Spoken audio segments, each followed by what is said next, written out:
নমস্কার, কেমন আছো তোমরা সবাই? পাইলের সংসারের একটি ছোট্ট ব্লগে তোমাদের সবাইকে স্বাগত জানাই। তো চলো, ছেলের এইসব দুষ্টুমির মধ্য দিয়েই আজকের দিনটা শুরু করি। 2-3 দিন থেকে কেন জানি না খুব খিদে পেয়ে যাচ্ছে টাইমে। যেমন এখন বাজে মোটামুটি সকাল 7:30, উঠেছি 7টায়, যেহেতু আজকে শনিবার, ছেলের ছুটি আছে।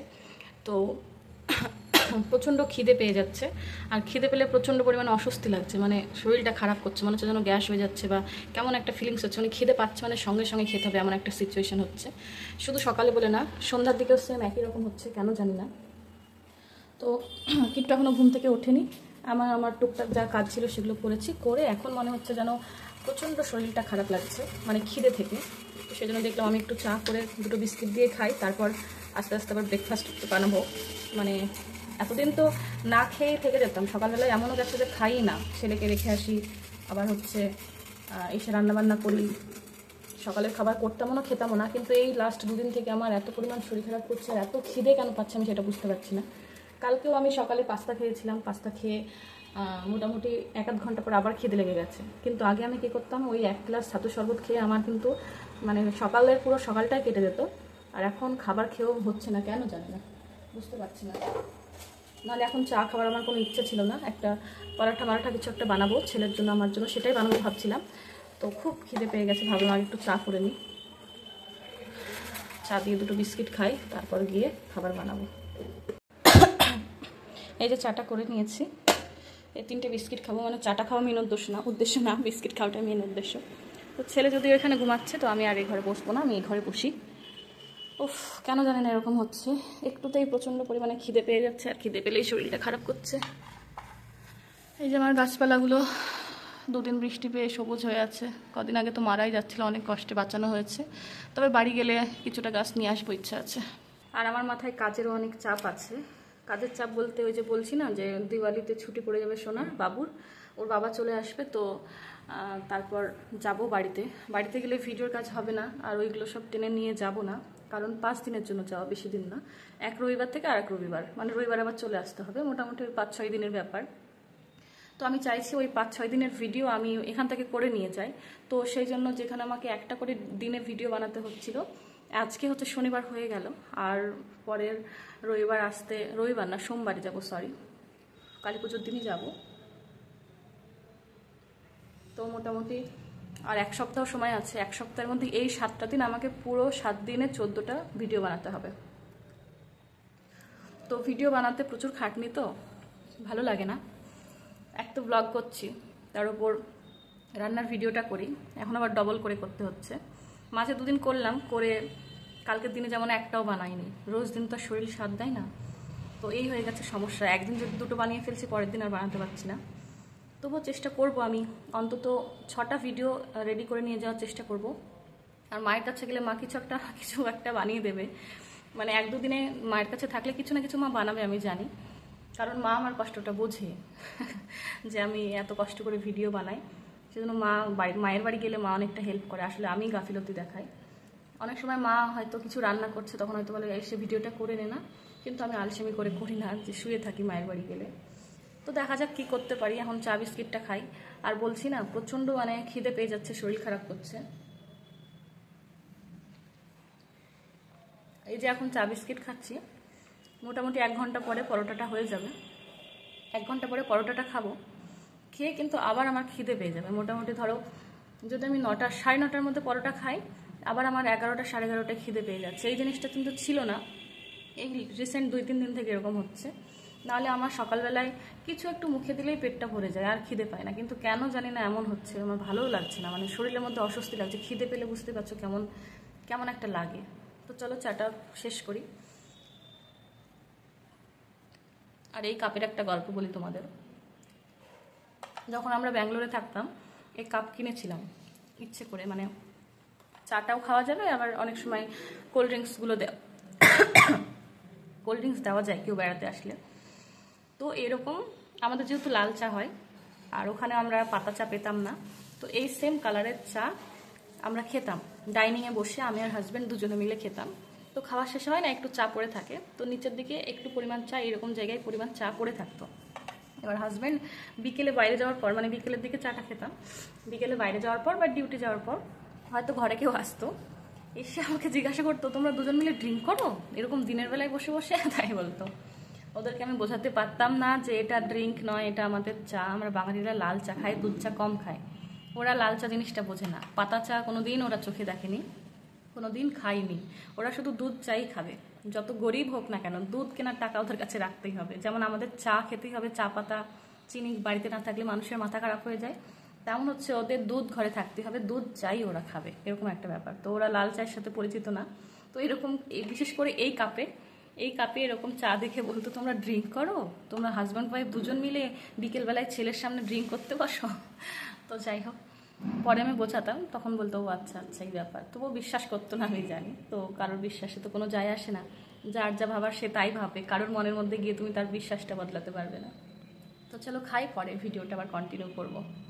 কিট্টু এখন ওইদিকে ঘুমিয়ে আছে, ততক্ষণে ভাবলাম যে কিছুটা খাবার আমি খাবারের যে ভিডিওটা বানাবো সেটা একটু রেডি করে রাখি। আসলে আজকে একটা চিলা বানাবো একটু অন্য স্টাইলে, ভিন্ন স্টাইলে, তোমরা হয়তো পরে রেসিপিতে দেখতেই পাবে। তো পুরো রেসিপিটা শেয়ার না করলে আমি ভাবলাম যে সবজি টবজিগুলো সব কেটে রেডি করে রাখি। প্রথমে আলু লাগবে, এত পরিমাণ আলু খাওয়া হচ্ছে যে ডবল ডবল করে ভিডিও বানাচ্ছি, ভিডিওর কারণে কিন্তু প্রচুর পরিমাণে আলু খাওয়া হচ্ছে, এমনকি আলুটা ফুরোচ্ছেও। তোমরা হয়তো ভাবো যে দিদি একা থাকে, 1 কিলো 2 কিলো আলু নিয়ে আসে, বা 2-3 দিন পর ফুরিয়ে যায়। আসলে এই কারণেই ফুরিয়ে যায় গো, সবসময় খেতে মানে খাওয়াও হয় না, আবার মাঝে মাঝে খেয়েও ফেলতে। আজ যেমন চিলাটা বানাবো একদম হেলদি খাবার যাকে বলে, তো আজকে কিন্তু সব আলুগুলো আমরা খেয়ে নেব। আবার এরপরে তো সারাদিন আলু আলু চলবেই। তো যাই হোক, এখানে ফ্রিজ থেকে কিন্তু সব সবজি টবজিগুলো বের করছিলাম, যে অনেক ঠান্ডা হয় তো ফ্রিজের মধ্যে সবজিগুলো এসে এখন সঙ্গে সঙ্গে কাটা যায় না, আর এখন হালকা একটা ঠান্ডা ভাব পড়ে গেছে। তো ফ্রিজ থেকে সবজি বের করে আধা ঘন্টা না রাখলে একদম কাটতে কষ্ট হয়, বিশেষ করে যেই সব সবজিগুলো একটু হাতের মানে প্রেস করে কাটতে হয় সেই সব সবজিগুলো। তো ভাবলাম যে এখন সবগুলো গুছিয়ে রাখি আর ধুয়ে রাখবো আস্তে আস্তে, তাহলে আস্তে আস্তে ঠান্ডাটা কেটে যাবে। তো এখানে গাজর নিয়েছি, তার সাথে ক্যাপসিকাম নিয়েছি। ক্যাপসিকামটা আগের দিন বাজার থেকে এনেছিলাম। আসলে আগের দিন আমার বাজারে সেরকম কিছুই নেওয়ার ছিল না, আমি কিন্তু ওই আলু আর ক্যাপসিকাম নেব বলেই গেছিলাম। তো গিয়ে মনে হলো যে একটু মাছ নিয়ে যাই, অনেকদিন মাছ রান্না করেছিলাম না। তো সেদিন কিন্তু মাছ এনেছিলাম, গাজরটা অনেকদিন আগেকারই ছিল ফ্রিজের মধ্যে, আর এই ধনেপাতাটাও এনেছিলাম। ধনেপাতাটা যখন নিলাম তখন মনে হলো যে কেন নিলাম, ধনেপাতাটা তো লাগবে না আমার ভিডিওর কাজে। তারপর এখন দেখছি টুকটুক করে সব জিনিসেই ধনেপাতা ইউজ হচ্ছে, একদিক দিয়ে কিন্তু ভালো হয়েছে। তো ক্যাপসিকামের কিছুটা অংশ আমি কেটে নিয়েছি। এবার এটাকে একদম মানে ছোট্ট ছোট্ট করে কাটতে হবে, যেহেতু চিলা বানাবো, চিলার মধ্যে বেশি বড় কিছু দেওয়া যায় না। তার সাথে গাজর পেঁয়াজ সব কিছু কিন্তু সেমভাবেই কাটতে হবে।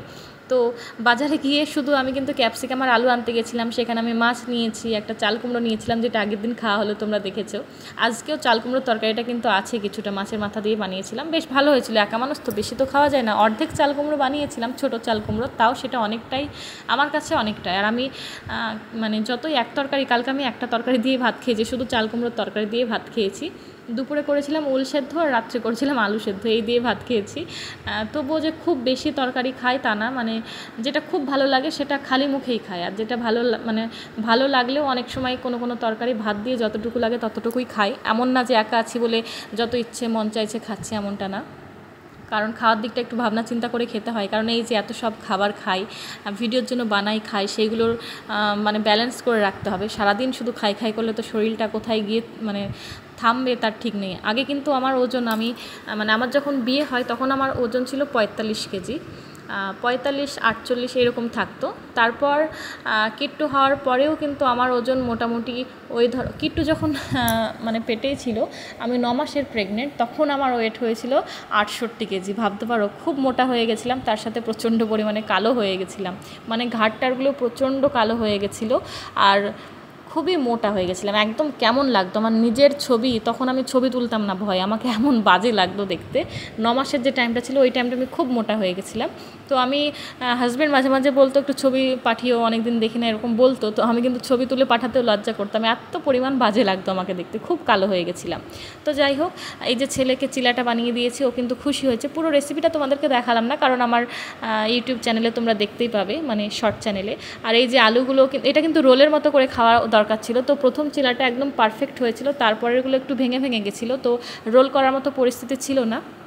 খেতে কিন্তু খুব সুন্দর হয়েছিল।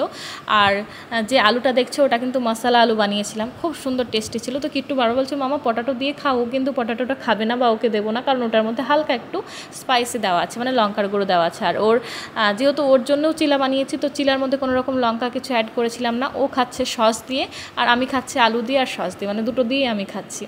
তো একটু সস দিয়ে কোনো খাবার হলো ওর যে কী ভালো লাগে। তো বলছিলাম না এর আগে যে শীত পড়লে অনেক পরিমাণে টমেটো নিয়ে এসে একটুখানা ওই বানিয়ে রাখবো, কি বলে টমেটো সস বানিয়ে রাখবো। তোমরা যদি কেউ কোনো দিন বানিয়ে থাকো অবশ্যই আমাকে কমেন্ট করে জানিও তো সেটা অনেক দিন অবধি ঘরে স্টোর করে রাখা যায় কি না বা কীভাবে রাখা যায়। তো এখানে ছেলেকে খাওয়াচ্ছিলাম। আর যেটা বলছিলাম যে 68 কিলো হয়েছিল তখন 9 মাসে, তারপর আস্তে আস্তে কিট্টু হওয়ার পর আস্তে আস্তে আস্তে আস্তে ওজনটা কমে আবার লাস্টে গিয়ে দাঁড়ালো ওই 53, 54, 55 এরকম পর্যায়ে ছিলাম আমি। তো সেটা আমার পক্ষে আমার নিজের মনে হতো এবং আমার আশেপাশের যারা ছিল সবাই এটাই বলতো যে তোমার একটা ছেলে হয়েছে, তোমার সিজার হয়েছে, তুমি এত সুন্দর পারফেক্ট কীভাবে, মানে বডিটা এত সুন্দর কীভাবে, কী খাও, কীভাবে মেনটেন করো। আমি বলতাম আমি কিচ্ছু খাই না, কিচ্ছু মেনটেন করি না, আমি এইরকমই ন্যাচারাল, আমি এইরকমই। তো অনেক সময় কি হয় অনেকের সিজার করলে মানে পেটটা একটু অনেকটা মোটা হয়ে যায়, সেসব আমার কোনো সমস্যা ছিল না। তারপর মোটামুটি ব্যাঙ্গালোরে আমি 1 বছর ঠিকঠাক ছিলাম, 53, 54 এরকম একটা ওজন ছিল। তো তখন সবাই আমাকে বলতো যে তুমি এইভাবে স্লিম কেন, এত সুন্দর কেন, তোমার বডিটা হ্যানা ত্যানা, শাড়ি পরলে তোমাকে ভালো লাগে, চুড়িদার পরলে ভালো লাগে, যাই পারো তাতেই মানায়, এরকম একটা সবাই বলে বলে এমন পরিমাণ আমার নজর লেগে গেল। তারপর আমার মোটামুটি 53, 54 থেকে এখন ওজন হয়ে গেছে 60 কিলো, 60 বলবো না, 61, 62 হয়ে গেছে, যেটা আমার একদম নিজের পছন্দ না, অনেকটা মোটা হয়ে গেছি। তবে কি বলো তো এখন তো খাটুনির পরিমাণ অনেক বেশি, তাই মানে খাবার দাবার কমাতে চায় না, যেটুকু পেট ভরে খাচ্ছি সেটুকু খেতে চাই, কারণ এত কাজের চাপ আমার, না খেলে আমি মানে চলতে পারবো না, বাঁচবো না, সেই জন্য অত ভাবি না। একটু খারাপ লাগে যে 60 কিলো যদি হতাম বা ওই 56, 57 হতাম তবুও ভালো লাগতো, আগে বেশ সুন্দর লাগতো, একদম ফিট লাগতো, এখন একটু মোটা মোটা লাগে আমি বুঝতে পারি, তবুও কিছু করার নেই, কারণ এই ছেলেটা একদম আমার উপর নির্ভরশীল। এই যে দেখো ঘরে 1 বোতল জল ফেলে আমার ঘরে এঁঠো মোছার যে কাপড় সেটাও নিয়ে এসেছে, ওটা মানে নিচেই রাখা থাকে, ওটা নিয়ে এসে গোটা ঘর ওই এঁঠো কাপড় দিয়ে মুছছে। আর জলটা ফেলছে কোথায়, এই যে রং তুলির ওপর। তাহলে ভাবো, তাহলে আমাকে এখন কি করতে হবে, সকালে আমি কিন্তু অলরেডি ঘরটার মুছে পুজো টুজো করে নিয়েছি, এখন আমাকে গিয়ে আবার ঘরটা মুছতে হবে, কারণ এটা পুরো এঁঠো কাপড়, তাহলে কত পরিমাণ জল দিয়ে ভালো করে আমাকে মুছতে হবে বলো। কারণ আমি ওইদিকে রান্না করছিলাম, আমি বুঝতে পারিনি যে ও কী অকাজ করেছে। তো তারপরে দুপুরবেলায় আর রান্না করার বেশি সময় পেয়েছিলাম না, ওইসব করতে গিয়ে অনেক লেট হয়ে গেছিলো। আজকে দুপুরে শুধু রান্না করেছিলাম কি বলো তো, ওই যে আলু সেদ্ধ আর আলু দিয়ে ডাল দিয়ে ভাতের মধ্যে চড়িয়ে দিয়েছিলাম, আলু ডাল একসঙ্গে দিয়ে দিয়েছিলাম, আলুটা সেদ্ধ করে মাখিয়েছিলাম, আমি ঘি দিয়ে খেয়েছি, আর কিট্টুকে অল্প একটু ঘি দিয়েছিলাম, তার সঙ্গে দিদির কাছ থেকে একটা ডিম এনেছিলাম, আমার ঘরে ডিমটা শেষ হয়ে গেছে, আমি যাবো 2-1 দিনে বাজারে, আবার সব নিয়ে আসবো। তো ওকে ডিম ভাজা দিয়ে দিয়েছিলাম আর আমি সেদ্ধ দিয়ে খেয়েছিলাম, আর গত দিনের একটু চাল কুমড়ো তরকারি ছিল সেটা দিয়ে খেয়েছিলাম, বেশ খেয়ে শান্তি হয়েছে। মাঝে মাঝে তরকারি না হলেও না খেয়ে শান্তি হয়। তো এখন হচ্ছে বিকেলবেলা ঘুম থেকে উঠে পড়লাম, ছেলে এখনও ঘুমিয়ে আছে। দেখো খুব তাড়াতাড়ি এখন সন্ধ্যা হয়ে যায়, কাজ করে একদম আরাম পাই না। তো এই ঘরটা একটু নোংরা হয়েছিল, তো ভাবলাম ঘরটা একটু ক্লিন করে নিই। লাভিং জুহি এবং রিয়া দুজনেই আমাকে আগের দিন টিফিনের আইডিয়া দিয়েছিলে, একটা টিফিনের পুরো রেসিপি তোমরা লিখে দিয়েছো, আমি যে কি কৃতজ্ঞ তোমাদের কাছে। আমি একটা সামান্য কথা বললাম, তার জন্য তোমরা পুরো রেসিপিটা বসে বসে লিখেছো, আমার খুব ভালো লেগেছে। আর তোমাদের রেসিপিগুলো আমি অবশ্যই ছেলেকে বানিয়ে বানিয়ে খাওয়াবো, আর আস্তে আস্তে তোমাদের ভিডিওতেও সব কিছু কিন্তু শেয়ার করব। আর অঙ্কিতাও কমেন্ট করেছিলে যে দিদি হ্যাঁ ডিসিশান নিয়েছি, তো একদম ভালো করেছো। আর এইসব বড় বড় ডিসিশান নেওয়ার আগে একটু হাতে সময় নিয়ে ডিসিশান নেওয়াই ভালো, কারণ এটা হচ্ছে জীবনের বড় একটা ডিসিশান। একদিকে যেমন তোমরা একটু সেভিংস করতে পারবে, আর একদিকে কিন্তু ছেলেটা বাবার থেকে দূরে যাবে। তবে মাঝে মাঝে এইসব দূরত্বগুলো মানে হয়ে যায়, সেটা ভালোর জন্যই হয়। তো যা হচ্ছে যা হবে ভালোর জন্যই হবে। আর আশা করি তোমার ছেলে বা মেয়ে যেই হোক, আমি তো জানি না, তোমার ছেলে মেয়ে যেই হোক সে যেন খুব ভালো মানুষ হয়, সুস্থ থাকে, ভালো থাকে, তোমরা ভালো থেকো, সেটাই চাইবো। সে যেন বড় হয়ে তোমাদের যে স্ট্রাগেলটা বাচ্চা নিয়ে, সেই স্ট্রাগেলটা যেন তোমাদের সফলতা পায়, বাচ্চাটা যেটা যেন জীবনে খুব ভালো মানুষ তৈরি হয়, এটাই বলবো। তো এখন কিন্তু ঘরটা গোছানো হয়ে গেছে, আর এখন করছি একটু সাফাই করে নিচ্ছি, কারণ সন্ধ্যা হয়ে যাবে। বাইরে দেখছো অন্ধকার হয়ে গেছে, কিন্তু ক্যামেরায় একটু বেশি অন্ধকার লাগছে, তবে এখনও সেই পরিমাণ সন্ধ্যা হয়নি। এই ঝাড়ুটা লাগিয়েই থালা বাসন ধোবো, ধুয়ে কিন্তু আবার হচ্ছে সন্ধ্যা দেবো। নুসরাত কমেন্ট করেছো, দিদি তোমার ভিডিও দেখতে খুব ভালো লাগে, তোমাকেও দেখতে খুব ভালো লাগে, কিট্টুকে আমার খুব ভালো লাগে, তুমি আমার কমেন্টটা করো। এই তো তোমার কমেন্ট পড়লাম। তুমি কেমন আছো, তোমার পরিবারের সবাই কেমন আছে অবশ্যই কমেন্ট করে জানিও। আর আজকে একটা ভিডিওতে কমেন্ট এসেছিল, রাজশ্রী বোন কমেন্ট করেছিল যে চুলটা এইভাবে না কেটে স্মাগলিং বা একটু স্ট্রেট করিয়ে নিতে পারতে, এমনি ভালো লাগছে, ওইটা করলে আরও বেশি ভালো লাগতো। আসলে তোমরা তো জানোই, আমার ভিডিও দেখে বুঝে গেছো যে আমি নিজেকে খুব সাজিয়ে গুছিয়ে চলি না। আমার চুলটা প্রচণ্ড পরিমাণে ঝরে যাচ্ছিলো, আর পাতলা চুল না ভালো লাগে না দেখতে, তাই একটু এই যেমন তেমনভাবে কেটে নিয়েছে যেন একটু ভালো লাগে, মানে চুলটা আছে মাথায় এমনটা মনে হয়, সেজন্য এইভাবে কাটা। আর সেই খুব পরিমাণ শখ বা কিছু সেটা আমার মধ্যে নেই, ছোটো থেকেই নেই, কারণ সেই পরিবেশে সেই মানে অর্থ সম্পদের মধ্যে আমরা মানুষ হইনি, খুব সামান্য কিছুর মধ্যেই মানুষ হয়েছি, সেই জন্য। তো যাই হোক, এখানে কিন্তু থালা বাসনগুলো ধুতে চলে এসেছি, থালা বাসনগুলো ধুয়ে কিন্তু সন্ধ্যা দেবো। আর আমি নিজেকে নিয়ে যেটা বলছিলাম সেটা কমপ্লিট করি, যে পরিমাণ আমার এখন শরীরটা মোটা হয়েছে কি বলবো তোমাদের, নিজের মাঝে মাঝে খারাপ লাগে বলছি না, কিন্তু একটা সময় পর না এইসবগুলো আর চোখে পড়ে না, নিজের দিকটা আর চোখে পড়ে না, কি বলবো। মানে এক সময় নিজেকে নিয়ে কত কিছু ভাবতাম যে মোটা হয়ে যাচ্ছি বা পাতলা হয়ে যাচ্ছি বা চুলটা উঠে যাচ্ছে, চুলটা একটু কেয়ার করি, হ্যানা ত্যানা, এখন কিন্তু কোনো কিছুই করি না। এটাকে অনেকেই খারাপভাবে দেখে যে শুধু বাচ্চা পরিবার নিয়েই ব্যস্ত থাকি, নিজের খেয়াল রাখে না, যত্ন করে না, কিন্তু আমি এইরকমই, কি বলবো তোমাদেরকে। আর একটা টাইম পর মানুষ এমনই হয়ে যায়, মানে মেয়েরা এমনটাই হয়ে যায়, বেশিরভাগ মেয়েরা বাচ্চা সংসার এসব নিয়েই ব্যস্ত থাকে, নিজের দিকে আর খেয়াল দিতে পারে না। আমি ইচ্ছে করলে কিন্তু একটু সকাল বিকেল হাঁটাহাঁটি করলে শরীরটা কমানো যায়। তবে যাই হোক, চলো ভিডিওটা শেষ হয়ে গেল, টাটা।